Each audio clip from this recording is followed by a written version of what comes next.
especially when most of the people in this house are either working, disabled, or unable to actually dust effectively. I don't blame people if they're not able to dust. I really don't. As you can tell, I actually did start tidying up in this corner. I wasn't messing with it before, but once I started, um, I had to stop. I did. Like, I pulled out within, like, the first, uh, how many minutes? Let's see, about 2 minutes, because that's my timeline. Um, it used to be so bad to where my OCD was to the point that if I saw dust at all, I would have to vacuum the area, dust it with a wet cloth to make sure the dust wouldn't fly anywhere, vacuum again, and then clean up the entire room from head to toe. Like, I'm talking the walls, the floorboards, the baseboards, the above the doorways. I mean, I'm talking every nook and cranny.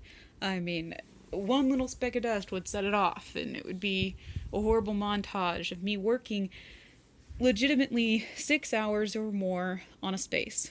When my mother was in Waco, I actually cleaned her room from top to bottom, and tried to shuffle her stuff around to where she could actually use and enjoy her space.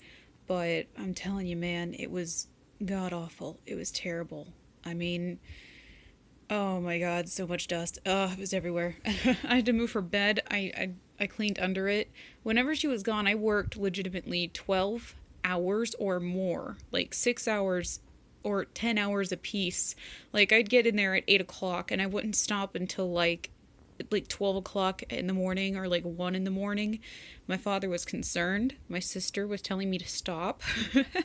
Like, I mean, I was working myself into the ground. I was limping around. My leg was swollen. I didn't care. I was obsessed with getting it clean. It was horrible. So I made up this motto in my head, and I gave myself a timeline: 2 minutes.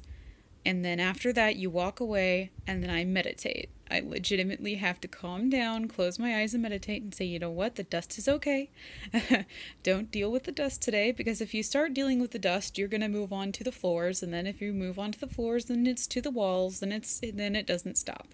And because I do have physical limitations, I can't work myself into the ground like that. I mean, if my shoulder didn't get so irritated and swollen, and if my leg didn't swell, and if my foot felt better, maybe I'd allow myself to go batshit crazy, but I'm kind of trying not to. So that's that story. Whenever I was little, by the way, I was in a singing competition. Uh, I sang the national anthem for my class. I've kept the trophy ever since.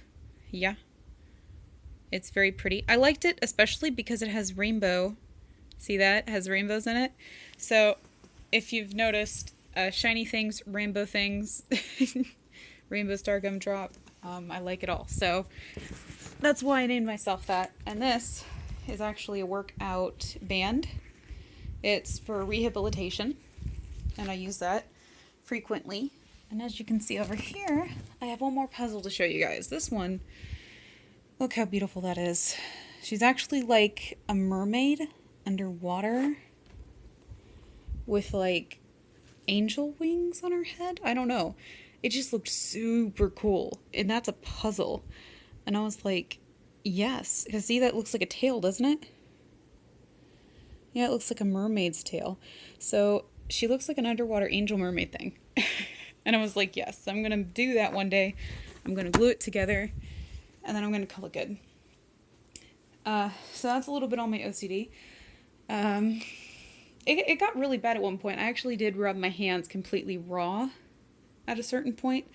Like, they were unrecognizable. They were like bloody almost. And I had to learn how to not impulsively wash all the time, especially with dish soap. I'd be using that because I felt like the other soap didn't get it clean enough.